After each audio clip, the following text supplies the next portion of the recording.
Hello, everybody. Welcome to another episode of Let's Talk About the Deep Stuff. I am your host, Sean Kneese, and I know I've been on a bit of a hiatus for a while. Life happens, but on this show we have off-the-cuff and candid conversations about the big topics in the world, and I hope you're all having a good start to May. It's the middle of the year, almost the middle of the year already, but for this episode, I know some episodes I have a guest, it's just me talking. This is just me talking this episode.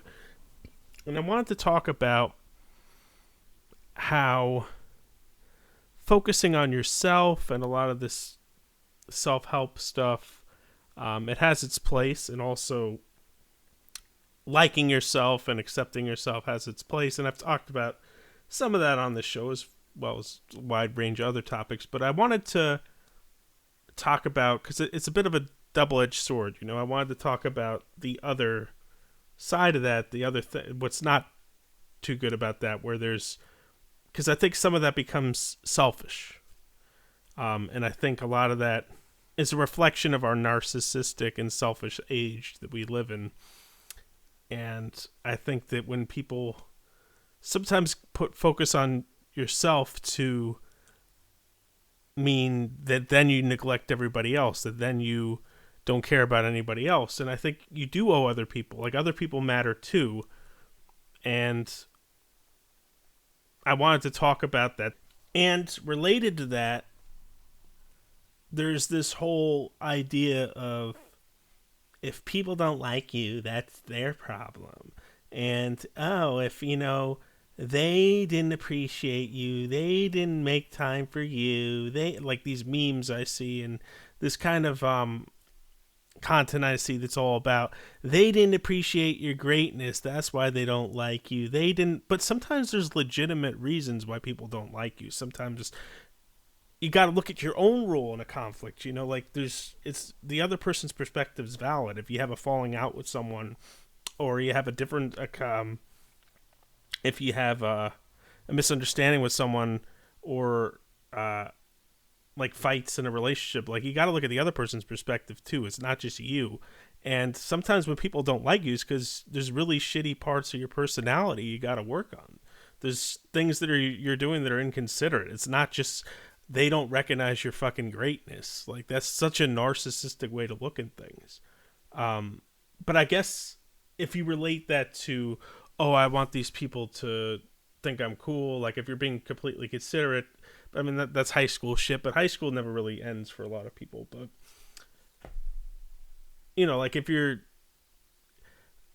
I guess the context where it would work is, like, if somebody's afraid to put themselves out there as an artist, and they really like the music they do, but they're afraid people are gonna hate it, but they have something important to say, then say that shit, It doesn't mean you couldn't then get, like, constructive feedback and you can take it or leave it if it doesn't, whether it fits your vision or not. But that's a valid thing of, like, not caring there, or, staying true to yourself and your values, standing your ground, setting boundaries.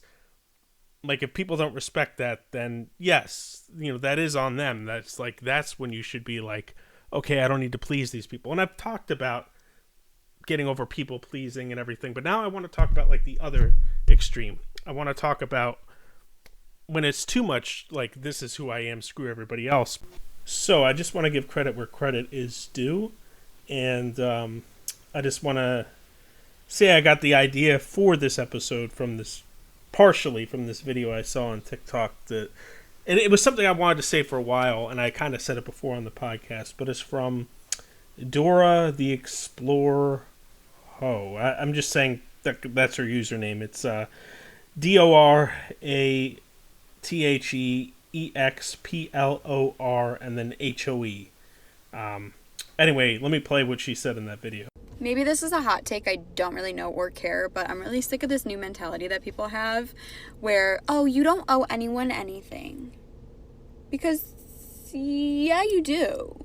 Yes, you do. You owe your loved ones, your friends, your family, your significant other, etc. You do owe them something.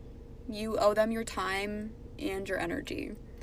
And you should want to go out of your way for your loved ones.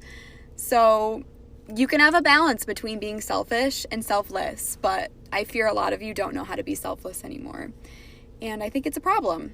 So, sorry, you do owe people something. You do owe your loved ones something. Okay, love you, bye. So yeah, that's pretty much what I was saying already, you know. And life isn't just about what you can get, it's also what you can give, and what you give comes back. So I think that a balance of selflessness and selfishness is important. You know, you can't be too putting everyone else's needs first, and neglecting your own, but at the same time, you know, helping a friend or family member out of a tight situation or doing something for them that may be inconvenient to you at a time. I think sometimes you do need to do something like that. Like I feel like sometimes you should go out of your way for people, and then hopefully they'll go out of their way for you in return. But I think what she's saying is very valid. And you know, there's a fine line between self-care and selfishness. While focusing on oneself is essential, an overemphasis can sometimes lead to neglecting others' feelings and needs. So let's explore other ways this manifests, particularly through behaviors like ghosting, certain interpretations of spirituality, and the pitfalls of some motivational advice. And actually, when I was just thinking about how rewarding giving can be, it's interesting. Tony Robbins actually is someone who's talked about that, like what you give, like how rewarding giving can be.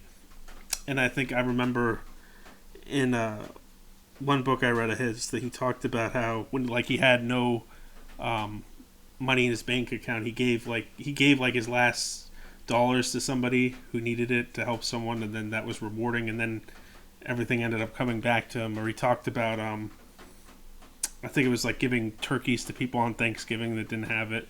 He was talking about like the reward. So at least he does talk about that, because like some other self-help people get really about being selfish, and sometimes when they talk about confidence, they don't differentiate between just like arrogance, narcissism, and confidence, and like not caring what people think and just being inconsiderate to others. Like one of the advice was to stand in line longer than necessary and pick out what you want, even if people get irritated. I mean, that's just inconsiderate and being an asshole.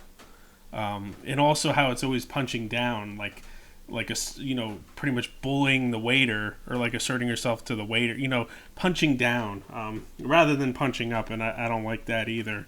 I think there's better ways to practice assertiveness than being inconsiderate or punching down. But that's just me. Okay, so I want to talk about ghosting, the act of abruptly ending communication without explanation. It's become increasingly common, especially in the digital age. A study published in Calabria Psychology found that individuals who were ghosted experienced greater distress and negative emotions compared to those who ended relationships through direct conversations. The sudden silence leaves recipients grappling with confusion, hurt, and a diminished sense of self-worth. Moreover, research highlighted by Very Well Mind indicates that ghosting can threaten fundamental human needs, including the need for control, understanding, and belonging. The ambiguity and lack of closure can lead to feelings of helplessness and loneliness, underscoring the importance of clear and compassionate communication when ending relationships. And this isn't ghosting, but I just want to give an example without going into details. There was someone in my life who really betrayed me in a way that messed me up for a long time. I don't want to go into details.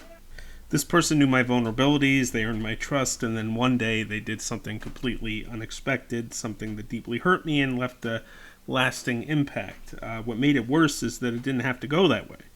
But instead she chose to betray my trust in a way that felt cruel and unnecessary. And I'll never forget what she said to me in that moment. She said, "I need this."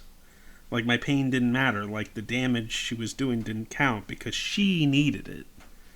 And she was probably viewing that as, oh, I'm putting myself first, blah, blah, blah. But it's like, you can't just fuck people over. You can't just hurt people. Like, your actions affect other people. Yes, put yourself first sometimes, but you can't just hurt other people in the process, especially if there's another way, like, of communicating it in a better way where you don't, betray or hurt the person. And the truth is, it wasn't something she needed. It was an extreme choice she didn't have to make. And it reminds me of Andor. I won't spoil anything, but there are 2 moments in the show where a character is deeply traumatized by something another character did. And when they come face to face again later, this was in 2 different cases throughout the series, the person who caused all the pain doesn't even recognize them. It's like they were a footnote in the story. For the person who was hurt, it changed everything. It also makes me think of that scene in Avengers Endgame when Scarlet Witch says to Thanos, "You took everything from me," and he responds, "I don't even know who you are." That line hits hard because it shows how sometimes we hurt people and then we forget they even exist. We don't realize the lasting impact we've made or how deeply we've affected them. That's what I think about when it comes to how we treat people, especially online. We don't always see who we're affecting. We don't always realize the weight our actions carry, and sometimes we justify what we do by saying, "I needed this," without considering who we might be breaking in the process. So as I said, it's important to like yourself, to stop begging for approval, to not constantly shrink who you are to fit someone else's idea of acceptable. But at some point, that message of just be yourself, or if someone doesn't like you, that's on them, gets warped. It turns into this detached mindset of, if they don't like me, fuck them. And suddenly it's no longer about self-respect. It becomes arrogance, or apathy, or just plain avoidance of responsibility. There's a difference between being confident and being careless. Because there are people out there who won't get you, who will judge you for the wrong reasons, who will project their own shit onto you. But that doesn't mean you're blameless. Always. Sometimes the way we act, the way we communicate, or the way we shut down, or the way we blow people off, has real consequences. And if we don't stop to look at it, we end up hurting people in ways we don't even realize. We push people away and then we say, they weren't my people. But were they really not your people? Or did you do something that made them stop trying? Self-awareness isn't about self-loathing. It's not about walking around thinking you're broken or toxic. It's just about being honest enough to say, yeah, I like who I am, but I also know I have edges that cut people sometimes. And it's possible to soften those edges without losing yourself, without becoming fake. You can still be authentic, still stand up for yourself, still be unapologetically you, but with the emotional intelligence to say, hey, maybe I handled that poorly. You can have integrity and humility at the same time. And honestly, if you think about it, that's what real confidence looks like. Not the performative kind where you act like nothing ever bothers you or nobody's opinion matters, but the kind where you're so grounded in who you are, you can actually take feedback without crumbling. You can look at your own patterns and say, I want deeper relationships. I want to connect, and if I've got behaviors that are getting in the way of that, I'm open to working on them. Because this whole thing of writing everyone off the second there's conflict, that's not strength, that's fear. That's avoidance dressed up as empowerment. Growth isn't about changing your personality, it's about leveling up your awareness. Knowing when something is a clash of values and when you might have actually done some damage. The truth is we all have blind spots. We all have moments where we snap, where we shut down, where we make it harder for people to love us. And if we never look at those moments, if we keep just telling ourselves it's always the other person's fault, we're not growing. We're just staying safe, and safe doesn't lead to connection. Safe leads to loneliness. You can still be you. Just be a version of yourself that knows how to care, that knows how to pause, that knows how to look back at a situation and ask, did I handle that the way I wish someone would have handled it with me? That's not weakness. That's strength most people never touch. And I saw this meme not too long ago. It said, check yourself. Sometimes you are the toxic person. Sometimes you are the mean, negative person you're looking to push away. Sometimes the problem is you. And that doesn't make you less worthy. Keep on growing, keep on checking yourself, keep on motivating yourself. Mistakes are opportunities. Look at them, own them, grow for them, and move on. Do better, be better. You're human, and it's okay. And I think that's very important too, because you always hear this shit about toxic people, toxic. But okay, it's easy to point the finger at other people, right? It's easy to say they do this, but it's like the one you can really change is you. So how do you know you're not being toxic in some ways? If you never think about it, if you never look at it, if you just think that's their problem, it's not me, if you never look at yourself, how would you know? And I think what gets missed a lot is that being considerate doesn't mean being submissive. It doesn't mean bending over backwards for everyone's opinion. It doesn't mean filtering every word through a people-pleasing lens. It just means being aware. It means understanding that the way you carry yourself affects the people around you. That your presence has weight. That your words land. And yeah, there's a line. You don't want to live your life walking on eggshells. But the answer isn't swinging to the other extreme either, where you're bulldozed through people, act like nothing's ever your fault, and call it being real. That's not authenticity, that's just being emotionally lazy. The hardest balance to strike is this: holding space for who you are and how others experience you. Because sometimes we weaponize self-love. We use it to justify not listening. We tell ourselves, I'm not going to change for anybody. And we say it like it's noble, like it's strength. But honestly, sometimes it's just ego. Sometimes it's just a defense mechanism we built after being misunderstood too many times. We swing so hard into independence that we forget relationships require mutual effort. They require repair. They require reflection. You can't have real intimacy if you're unwilling to look at your own impact. You can love yourself and admit you messed up. You can be proud of who you are and recognize that growth is ongoing. Those things don't cancel each other out. That's what it means to be mature, to say, I still value myself, but I also care enough to ask what part I played. That's not weakness, that's strength, that's depth, that's how you keep people. That's how you deserve to keep people. Because what people remember more than your confidence or your vibe or your opinions is how you make them feel. And if someone walked away from you feeling dismissed, devalued, disrespected, even if you didn't mean to, it's worth looking at. Not because you're a bad person, but because you care. It's not about guilt, it's about growth. And growth doesn't mean changing who you are at the core. It just means sharpening your awareness, understanding your patterns, noticing the way your tone, your silence, your jokes, your defensiveness, all of that can land differently if you intended.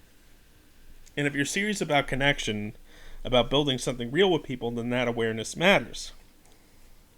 It's easy to say, they weren't for me. It's harder but more honest to ask, was I even showing up as someone worth staying for? And if you can answer both these questions with clarity, that's how you start creating real, lasting relationships. Not surface level ones where everyone just tolerates each other, but ones with depth, with truth, with accountability, with actual connection. That's what we all want in the end, connection that's built on truth, not performance. And you can't get that unless you're willing to meet people halfway, without losing yourself on the way there. And there's also this deeper layer to all of it. This tension between individualism and community. We live in a culture that worships independence, hustle, self-reliance, the grind set. We're told over and over again to look inward, to fix ourselves, to be our own saviors. And sure, there's value in that. Self-help has its place. Learning to regulate your emotions, to heal your wounds, to build confidence. Those are powerful things. But there's a shadow side to it too. Because if you take it too far, self-help becomes a form of isolation. It becomes a justification for checking out emotionally, for saying, well, that's their problem, not mine. It becomes a bubble where everything is about your boundaries, your goals, your self-worth, until you forget that other people are living, breathing human beings with their own needs, their own path, and their own stories. When you disconnect self-growth from empathy, you end up with narcissism dressed up in self-care. That's what we're seeing a lot of right now. You got influencers selling healing as a product. Gurus telling people to cut off anyone who doesn't vibe high enough.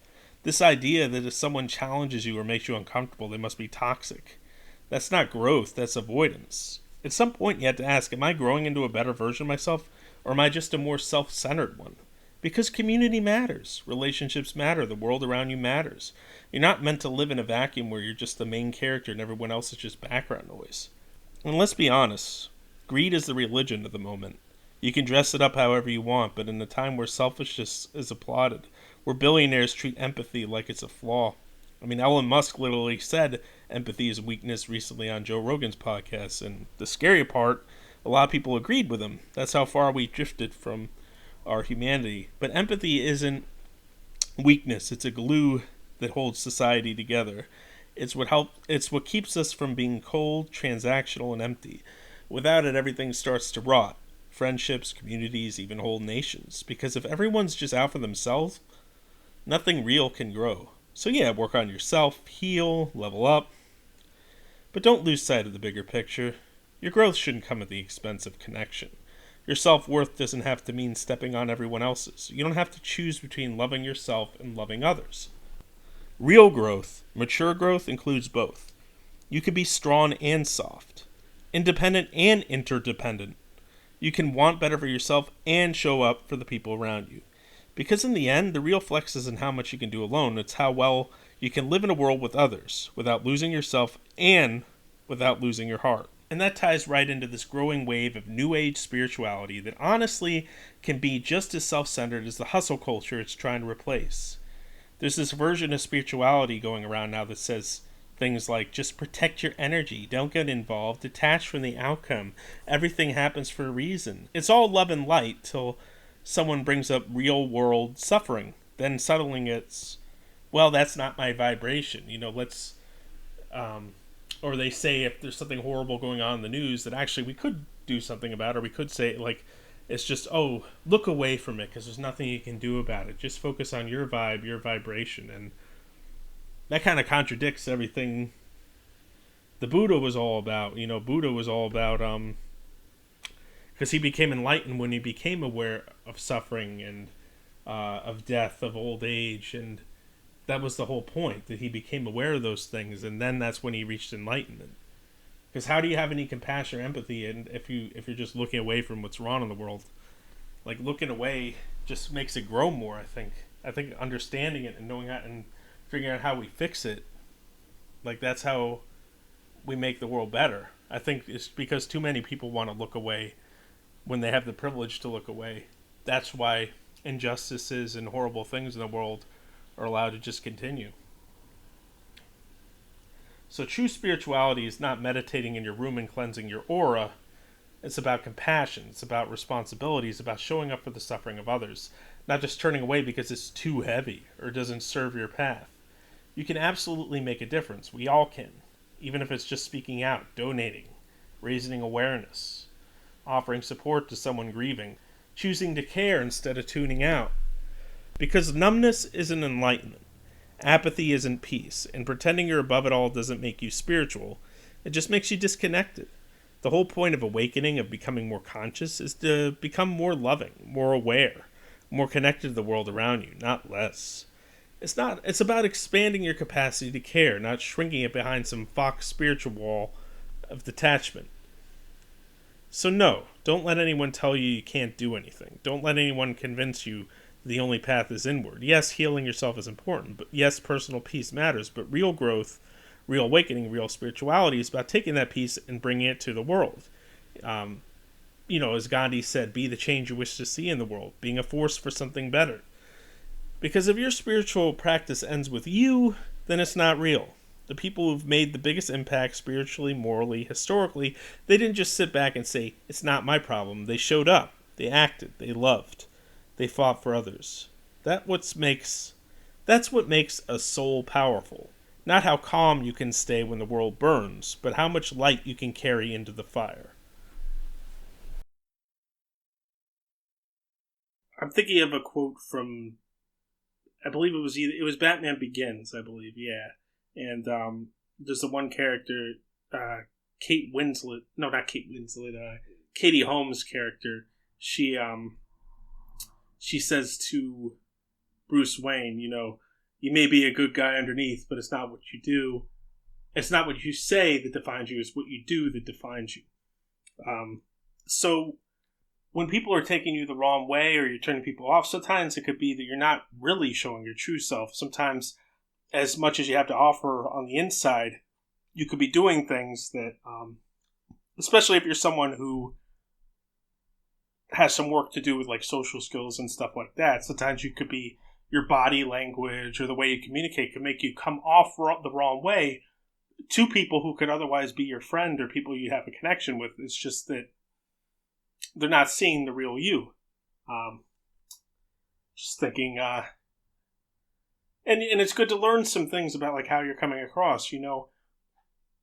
I could have the best intentions in the world, but if I'm constantly messaging some woman I'm interested in and she's like, her replies are shorter than mine, and it doesn't necessarily mean that, as good as my intentions are, it comes off the wrong way if I keep messaging this person, regardless of how good my intentions are. Like, it doesn't necessarily mean that even this person isn't someone I could connect with if I just chilled the fuck out and took things slow and was laid back. It's just like I'm pushing them all at once, it's or if you go to a job interview, you might not be showing them everything you have to offer, because you don't know how to communicate or sell yourself. A lot of it's the presentation. Sometimes the presentation, way you present yourself, doesn't accurately show people everything you have to offer. So I think that rather than just being like, oh, they didn't like you because of this and that, maybe there's things you could work on that could help you come across better. That's not changing who you are. That's just improving the presentation. Or on a date, like I could have somebody in common with a woman I'm on a date with. We could have a lot of things in common, but if my communication skills, like if I'm just sitting there, like talking like, yeah, that's like something I'd fall into a lot, is just going like, yeah, like talk quiet, like all of a sudden, like I'd be very expressive on the phone when I talk to them, but then when we meet up, it'd be like, yeah, that's good, and give like kind of quick answers, and the conversation wasn't always as natural, and I, smiling and eye contact, stuff like that, even though, like, and it made me come across in a different way than I was, and that doesn't necessarily mean, oh, this person just wasn't right. Like, it just, the impression of you, they weren't able to see who you really are because of like the way you were presenting yourself, and just having people, I kind of want people in my life that hold me to a higher standard, and I kind of want to be with someone that holds me to a higher standard. If I was just a lazy fuck and sat around, stopped going to the gym, and just like smoked weed and played video games all day. I mean, not that there's anything with smoking weed, as long as it doesn't become your whole life and keep you from doing other things. Then I'm sure, I could find some other person that just wants to do that, or people that just want to do that, and they'd like me for who I was. But like, is that really a good thing to be? Like, I mean, I would aspire to more than that. Like, if I improve myself, I go to the gym, I try to work more towards my goals. Is that changing who I am, or is that just improving who I am? I want to hold myself to a higher standard, so I'd rather be with someone with standards, like it's holding me to a higher standard than just, oh, yeah, that's just who Sean is. Let's have him stay who he is. And a couple other points I wanted to make. So I also want to take a moment to reference an article I came across from The Independent by Danielle Jones titled, Have We Become More Selfish in a Post-COVID World? And obviously, most of you, I'm sure, remember COVID vividly. Wherever you were or whatever you were doing at that time, it affected all of us. That was one time that an event affected everybody in the world, like in one way or another, I'd say. Well, maybe not everybody. Maybe if it was like someone off the grid, not necessarily, but, or in like some isolated civilization or something like that. But I mean, that's overthinking. By and large, it affected most people that would be listening to this podcast. And honestly, this article hits hard. It talks about how during the height of the pandemic, there was a strange movement of unity, of shared struggle and connection. We clapped for health workers, we joined Zoom hangouts, we supported frontline staff, and we checked in on each other. There was this fleeting sense that maybe, just maybe, we were all learning to slow down, appreciate each other more, and move forward in a more compassionate direction. But according to the article, and I agree, we've kind of lost that. As soon as the pandemic let up, the war in Ukraine hit, and then came the cost of living crisis. It was already bad before that, but it got worse. We went from one trauma to the next, and now, as Danielle puts it, we're all in this prolonged state of fight or flight, and instead of banding together like before, many people are retreating into themselves. The compassion fatigue is real, and the fear is real, and with fear often comes selfishness. The article also points out how we're dealing with a collective social burnout. People are on edge, strangers are more rude, friendships are falling apart, and the we're in this together energy is faded into this low-grade, every person for themselves mentality. It's not because people are evil, it's because they're exhausted. But that doesn't mean it's okay. It means we have to fight harder to choose empathy, to still show up, to still give a damn. Danielle's article ends on a bittersweet truth. Maybe we have become more selfish in a post-COVID world. But the real question is, are we okay with that? Or are we willing to fight for something better? Are we willing to reclaim that sense of shared humanity we almost had before fear convinced us to let it go? Because that's what it comes down to, choosing connection over convenience, compassion over comfort, people over pride. And also, in this BBC article, has social media made young people more selfish? Because, there is that thing with social media, the me, and just like the present. But a lot of that is narcissism, but a lot of that is also self-loathing, because you feel like, oh, you got to share this and that, and present yourself in a way, because who you really are isn't enough. So you got to impress, you got to show this. So in the BBC article, has social media made young people more selfish? Reporter Declan Harvey explores whether platforms like Instagram and Twitter fueled a rise in individualism among young adults. Dr. Bernie Hogan of Oxford University Internet Institute argues that while social media appears to connect people, it often reinforces a peer-to-peer model rather than fostering a sense of collective identity. Instead of joining broader communities or causes, users mostly interact one-on-one, forming networks rather than cohesive groups. Hogan suggests that this shift in how people relate online leads to a more networked mindset rather than a communal one. While content is often labeled as shared, it is usually more about self-promotion, projecting a curated image rather than contributing to something bigger. This aligns with findings presented in the BBC Radio 4 documentary Generation Right, which claims that those aged 18 to 30 are more individualistic than previous generations, showing less support for social safety nets like the NHS and the welfare system. Surveys referenced in the documentary suggest this generation values, it's not my generation, it's the youngsters. I still consider myself a young, even though everybody my fucking age likes to complain about being old. I still consider myself young. I'm 36, but so I think this is talking more about like Gen Z and even younger. But this suggests this generation values personal responsibility and expects the same from others. Some critics have called young people selfish brats, focused more on consumerism than community. I don't know, man. I think boomers can be pretty selfish. Just like the older generations always try to act like they're so much fucking better, and it's like, no. I think there's selfish people and there's selfless people, no matter the age group. So I consider this a little ageist, to be honest. But these are just like some notes I gathered from the article. However, others argue that this mindset may be a response to policies that have offered them less, like tuition fees and benefit cuts, leading them to feel they must fend for themselves. So ultimately, the piece raises the question of whether social media is shaping a more self-centered generation or simply reflecting a wider social shift already underway. I don't know, man. I don't think it's just this generation. Look at our president. He's pretty damn narcissistic. It's all about like him and him. But I don't know, man. But that's some food for thought. I'll post links to these articles too. So, to bring all of this together, yes, self-growth matters. Healing matters. Becoming comfortable in your own skin, learning to love yourself without needing constant validation, that's powerful. But it's not the whole picture. It's not the finish line. Because the point of becoming whole isn't just so you can sit in your wholeness alone.